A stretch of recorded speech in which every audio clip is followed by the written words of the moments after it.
The most experimental, out of character, colorful, and positively psychedelic release in Parker's 70 plus year history as an NHL hockey card brand has to be 1995-96 Parkhurst International.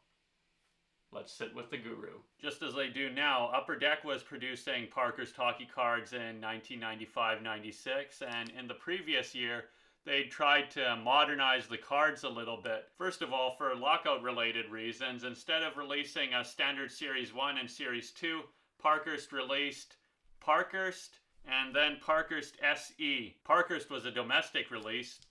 Parkhurst SE, for special edition, was a European-only release. However, Parkhurst and Parkhurst SE, for all intents and purposes, from the design to the checklist, were really just a Series 1 and Series 2.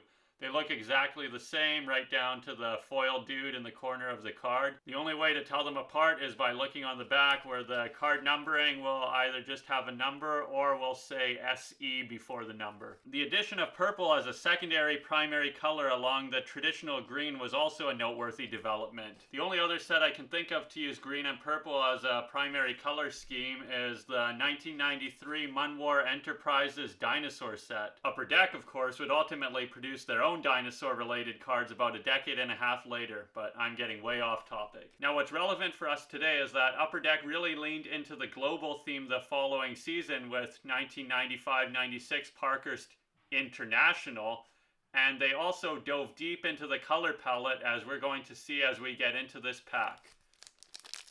Now, you'll note that this pack is a 14-card pack. It is not a fat pack. Can you remember the glory days when you actually got a grand number of cards in one pack?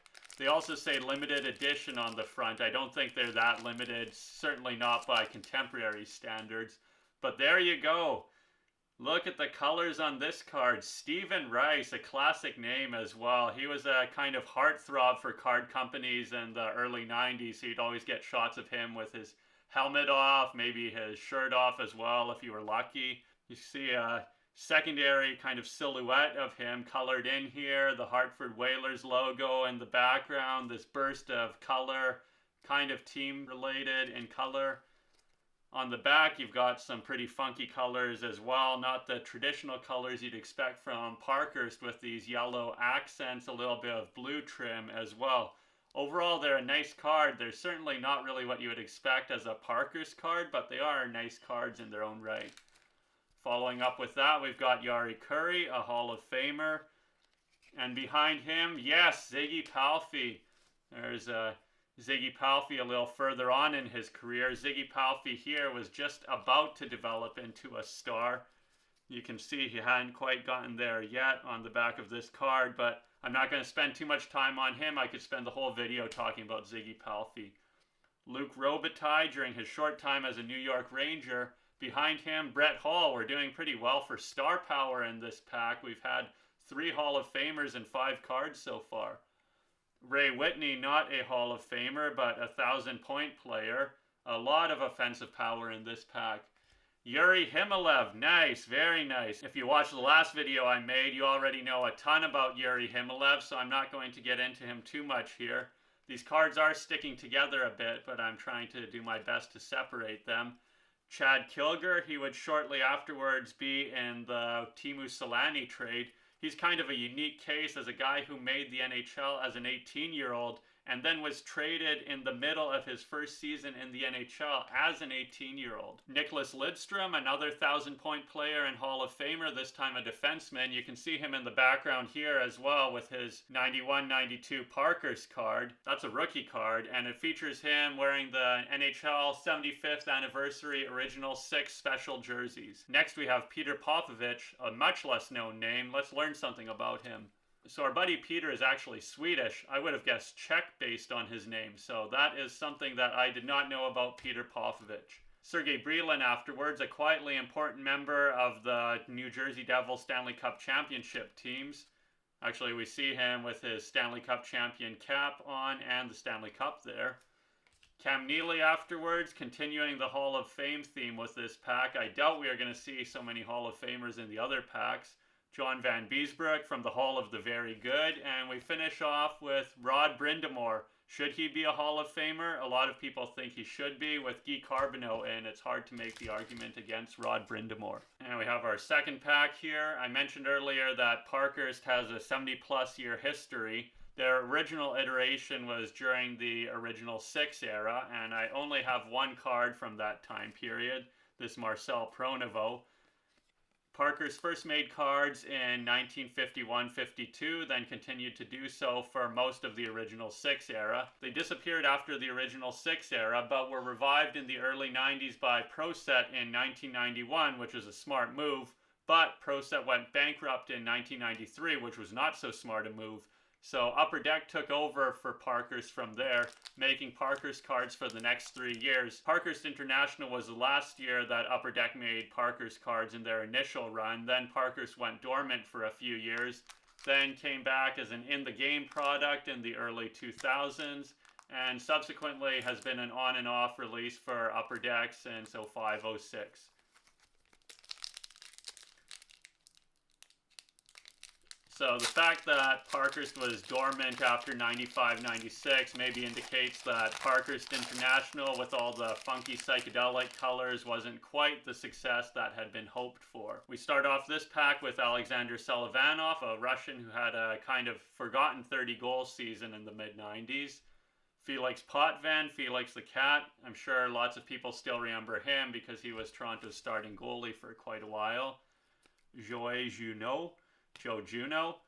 He is one of the rare rookies to score 100 points in his rookie season. Unfortunately, that was his best year.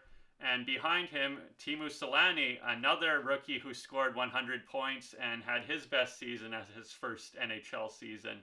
Those two guys came in the league together in 92-93, the crazy year where everyone was getting 100 points. Wayne Primo, looking very young here. That's probably because he was very young. This must be one of his first NHL cards.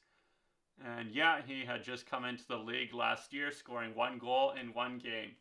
Behind him, Kevin Hatcher, and I'm very happy to see this card. I was hoping that we would get a Dallas Star and or Brian Leetch in one of these packs so that I could show off the little selection of Texas Psych that I have in the background here. Doug Gilmour, another Toronto hero and also a Hall of Famer. Daniel Alfredsson, and what claims to be a rookie card. That's pretty cool. I'll have to look that up to see if that is in fact a rookie card, because the 90s were kind of the wild west of rookie cards. The term was thrown around very loosely by the various card companies at that time, and even if it is the first card of a guy in NHL uniform, he might have had some card in 1992-93 in a World Juniors subset or something like that. Chris Therien, he was a huge defenseman back in the day. Marcus Naslund, a rare card showing him with the Pittsburgh Penguins. He would soon afterwards be traded to the Vancouver Canucks in what is surely one of the worst trades in Pittsburgh Penguins history. Valery Kamensky, who was a cup winner with the Colorado Avalanche. Norm McIver, who for a long time, until the era of Erik Karlsson, held the Ottawa Senators record for points by a defenseman in one season. We can probably see it on the back of this card. There it is, 92-93, 63 points in 80 games in what is very much an outlier season. Alexander Mogilny behind that, and we finish off with Mariusz Czerkowski, the Polish Prince. And I do want to make a quick note about card backs. I really like that there's a lot of detail on the card backs. Some of you may have seen the recent release of 2022-2023 Parkhurst Champions, and on the back of that card, it's a very Panini looking back, but what I'm more interested in is just the elements of the back of that card. You have a photo that's just a double up of the photo on the front of the card, 1 year of stats, and very basic biographical information. On this card, you have the biographical information, you have some stats, you have a write-up if the stats don't take up the entirety of the card, and you have a photo of the player that is not the photo on the front of the card. You know, when I was a kid, I learned so much just sorting and reading the backs of hockey cards, but these days, I feel like we're really impoverished for what's provided on hockey cards. They're very bottom line oriented, and it seems like the effort really is just not there as it was before. That looks like cheaping out to me, but I'm not going to go too far down that rant. let's get into our last pack. We haven't had any inserts yet. Emerald Ice, from what I read, is supposed to be 1 in 3. That's a parallel card, so it'd be nice to at least see that here. We do have the chance of getting either a Teemu Selanne or Mikael Renberg autograph card as well. Now, it might seem a little unbalanced that this set offers you a chance to get an autograph card of either Teemu Selanne, a first ballot Hall of Famer, or Mikael Renberg, a forward who for his entire career scored less than 200 goals and 500 points. But context is everything, and Mikael Renberg was just coming off his first 2 NHL seasons. In 1993-94, he was a super rookie sensation as he put up 38 goals and 82 points to make the all-rookie team and finished 3rd in Calder Trophy voting. In 94-95, he upped his game even further as he teamed up with Eric Lindros and John Leclerc to form the legendary Legion of Doom line. Just imagine this trio of 3 massive power forwards destroying everything in their path and putting up lots of points along the way. Renberg himself, in the lockout-shortened season, put up 26 goals and 57 points in 47 games to finish 8th in league scoring. And those totals were much better than what Teemu Selanne posted that season. The whole affair even got Mikael Renberg his own McDonald's card the following season, which is a sure sign that you've made it. Renberg and the Flyers would make the 1997 Stanley Cup Finals, but unfortunately injuries, a league-wide downturn in scoring, and a trade to the bad, and by bad I mean absolutely dreadful, Tampa Bay Lightning ultimately conspired against Mikael Renberg and kept him from ever reaching the offensive heights of his first 2 NHL seasons again. Still, he played a decade in the league, had a respectable career, and when you look at his stats from 93 to 95, you can certainly understand why Upper Deck and other card companies were very much on the Mikael Renberg hype train in 1995-96. So let's whip open this final pack here and see if we can pull the coveted Teemu Selanne or Mikael Renberg autograph card. And we start off with a backwards card.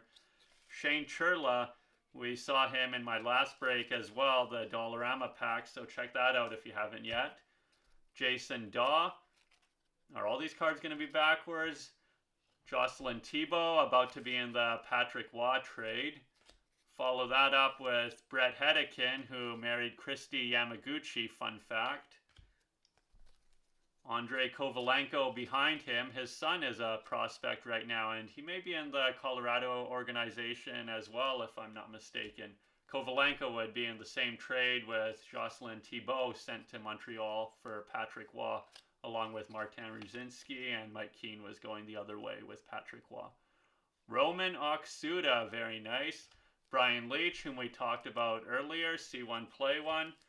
Jeff O'Neill, this one also claims to be a rookie card. I'm almost certain it's not actually a rookie card, but again, I'll have to check that out and see. Nice names that we're getting as purported rookie cards anyways. Uwe Krupp, a German defenseman. We saw him in our last video as well. He would win a Stanley Cup with the Avalanche that year. Thomas Sandstrom, who would soon afterwards win a Stanley Cup with the Detroit Red Wings. Eric Daze, a good power forward who had injuries hamper what was a pretty promising career. Robert Savela, a very underrated defenseman. Jyrki Lume, see Robert Savela. And Kjell Samuelsson, see Jyrki Lume and Robert Savela. So Samuelsson was back with Philadelphia here. He'd just come back from the Penguins. He was part of the Penguins for their second Stanley Cup. So we have checked our factoids, and we have learned that Parkhurst International was in fact a European-only release, although obviously lots of packs found their way to North America regardless. And we have also confirmed that the only true rookie card that we pulled today was the Daniel Alfredsson. But that is the best of the lot, so we can't complain, and it's a pretty cool pull to have that Daniel Alfredsson rookie. That's all for this week's Dollar Bin Dive. Stay tuned to see what we pull up next week, and be sure to leave a comment to let me know what I can do to keep improving these videos. Thanks for watching. I'll see you next time.